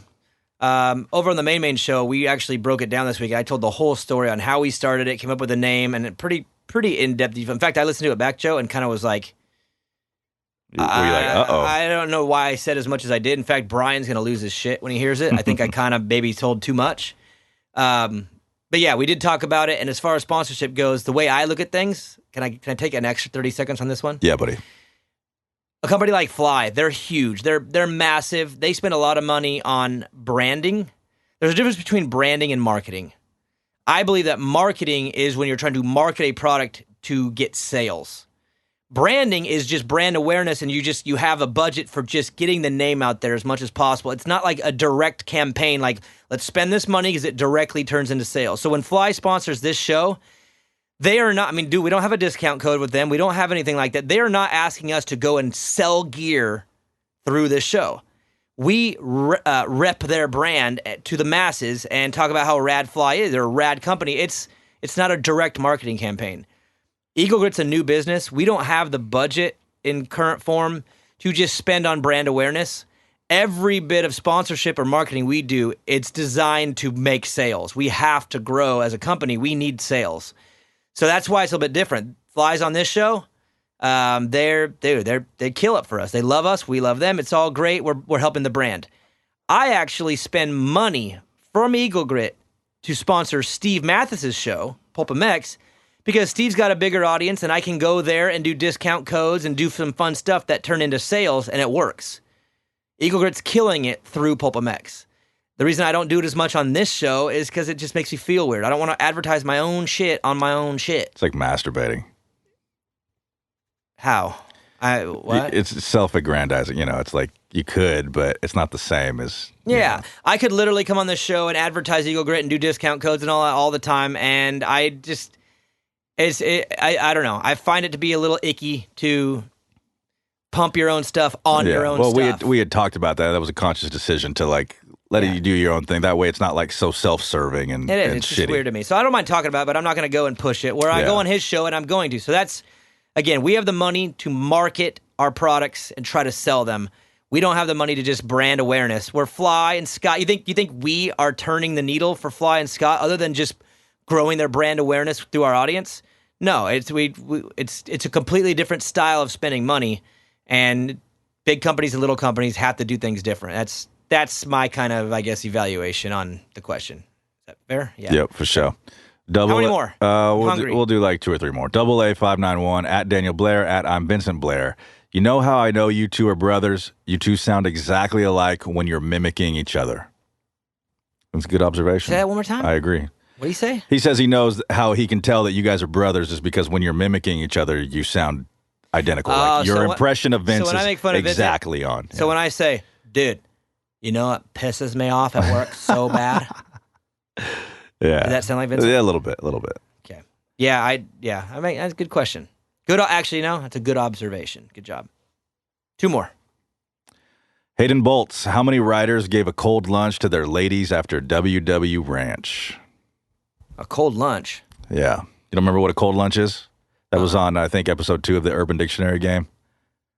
Cold lunch. What was it again? It was, it's just, dude, it's inappropriate to say on the show. It was throwing up during coitus, Really? To get an arousal, yeah. Really? Throwing up in your partner's mouth. Yeah. Like a bird, feeding, like a sort mama of bird feeding a baby bird? Yeah. You don't remember a cold lunch? We called Maggie on that one. That was rough. We've played Urban Dictionary a few times now, and I purposely try to forget everything. So you kind of just hit on this one, but Todd Krieg 531. Am I saying that right? Krieg? Yeah. In all honesty, with the main show just coming out, will there be any differences with this show? And you already touched on it. Todd. We've talked about it a lot. Todd. I don't have to answer that. Hey _124 comes back at Todd and says, if you listened to the main show, you would know the answer. Exactly. I was going to say. And guess what? Hey coming out swinging. Well, guess what? Okay. Are we done? Can we start closing this thing? Yeah, we can close it down. All right. We've got a lot of people asking us about the main show, the differences, what it is, blah, blah, blah. Guys, we make it very simple for you to find out. Go to the Apple Store. And for you Android people, you weirdos, it's coming. Just be patient. Go to the Apple Store, search the main show, download it, and right there on the home screen, we have sample episodes of what we're doing. I mean, you know what, Joe? We should probably even do that on one of these shows. Throw out a sampler so people can have a better idea. But no. Actually, I'm not going to do that. I'm not going to. It's an entitled world we live in where you got to baby everybody. You guys need to do it yourself. Go on the store, download the app, listen to the samples, and it will give you an exact idea of what we're doing over there. It's not the same. It's completely different. Yes, we talk a little bit about Moto, but it's a different style. It's the only real comparison is it's you and I. Yeah. The show's different, and I think you guys will love it. Give it a shot, and if you don't like it, then it's a free country. You learn some stuff, you laugh, you cry. It's got a little bit of everything. You cry a lot. A lot of tears. It's a good show. I want to give a huge shout out to Nature's Bakery, Fly Racing, Skivvy Underwears, Mika Metals, Scott USA, No Toil. Oh my God, No Toil, Joe. What's the code? What do you got? Well, we could keep with the Enter Sandman theme and say same thing, Enter Sandman? Metallica's the best. Enter Sandman? Sure. Same thing. No, actually, I want you to use the code COOL. Oh, by the way, did you or did you not see the Instagram post I did this week of Jason Derulo? I did see that. That was that made me laugh. Out loud. Yeah. Did you actually LOL? I was LOLing. I was. Actually, change the code. NoToil.com, $100. The code is LOL. That's it. First one gets $100 worth of free products. LOL. What about the VIP pass from motosport.com? I got to give that away too. Oh, well, we had Jakey on as a guest, so probably something to do with him. What do you want to do? Results? Let's do... Okay, how about this? Jacob has won Loretta Lynn's twice. The first person from the Redbud area, too, by the way. You cannot hit me up and you're in Florida and you're not going to Redbud. I know you're not. If you are near Redbud and you are going to Redbud and you want the VIP pass from motosport.com, DM me the 2 years that Jacob Hayes won Loretta's. And the first one gets the VIP pass. You know what I do, Joe? I mail it out on Monday, 3-day air from UPS, and I even put a bottle of Eagle Grit in there. That a boy. How about that? Branding. Marketing, Joe. I got to get those right. Honda Cowie KTM of Modesto. Sorry, you can play the exit music now again. I'm sorry I messed you up there. I apologize. Guts Racing, EMT Racing, Keybar, Rep Racing, and Motosport.com. Good show, Joe. Had a good time with you. Good show, guys. We'll see you next week.